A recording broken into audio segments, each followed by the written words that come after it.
paper, not the last day that you would have expected. Um, did it save you some hard work, or was it a missed opportunity this Well, final day?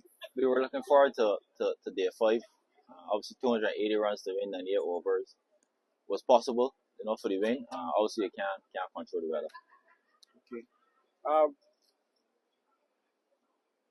Even though this was a rain shortened match, you had Kirk McKenzie making his test debut in this game.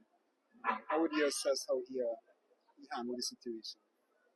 Quite good. He came in 15 minutes ago when he first batted, and he showed good composure, which was good. He was still able to hit some boundaries, despite under that pressure. So I think that was a good sign. Unfortunately, he didn't go on and get a big score, but I think he looked good, and it's just for him to keep improving, keep thinking of ways to improve, in terms of as a batsman out there, and have different field settings and different situations. But for sure, he's going to be good in the future.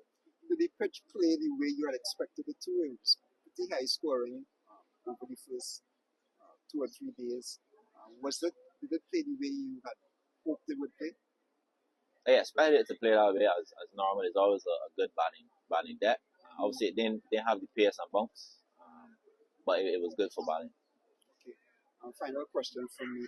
Um, Even though this was a short series, um, what does this series, if anything, tell you about your team and the work that you still have to do when it comes to developing as a tester?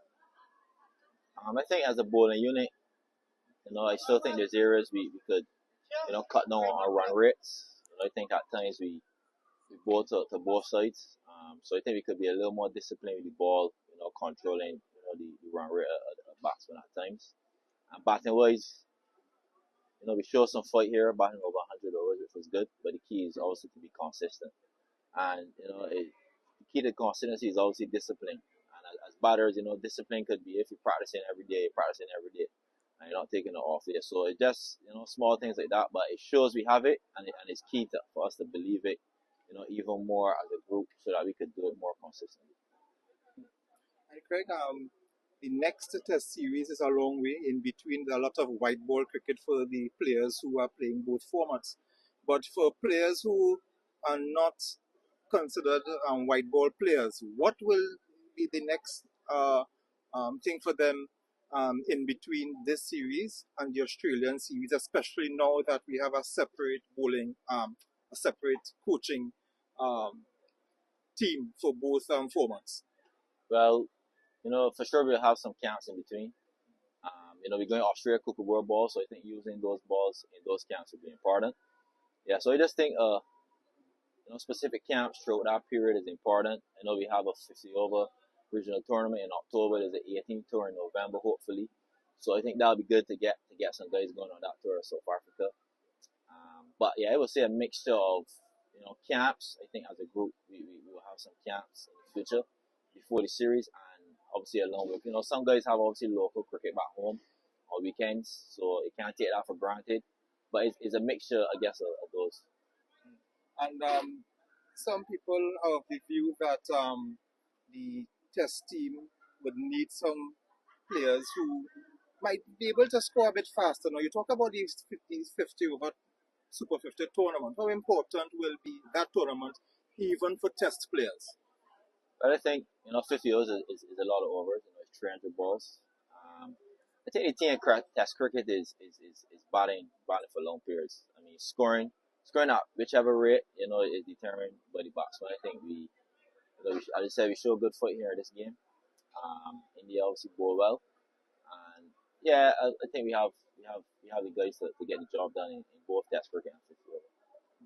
And you talked about Mackenzie, and we saw what Atenas can do. What do you say for the future of West Indies in the batting department, especially? Yeah, I think we have a bright future. The key for us is when we get back home, make sure we work on our strengths and our weaknesses. We coming up against Australia in 6 months' time, and we know their bowlers. So we as batsmen we got to work out, along with the coaches, how we want to score runs against them, the challenge is going to be starting the ball and swinging the ball. We know that's going to happen. Guys going above 85 miles an hour.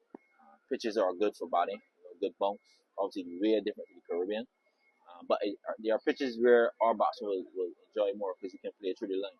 So, I think we have the talent here. Just what when we get home, in between the T20 tournaments and the field tournaments, what we do, to prepare, for Test cricket, and along with the management, we will have that discussion, coming up in the next couple of weeks, and obviously preparing, for the next Test series.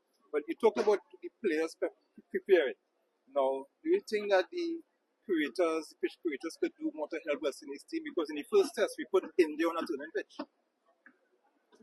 Yes, so seeing that we put India on a turning pitch in Dominica, do you think that the ground staff could do a bit more to assist the home team, the West Indies? Yeah, I think, yeah, I can't speak about it really, to be honest.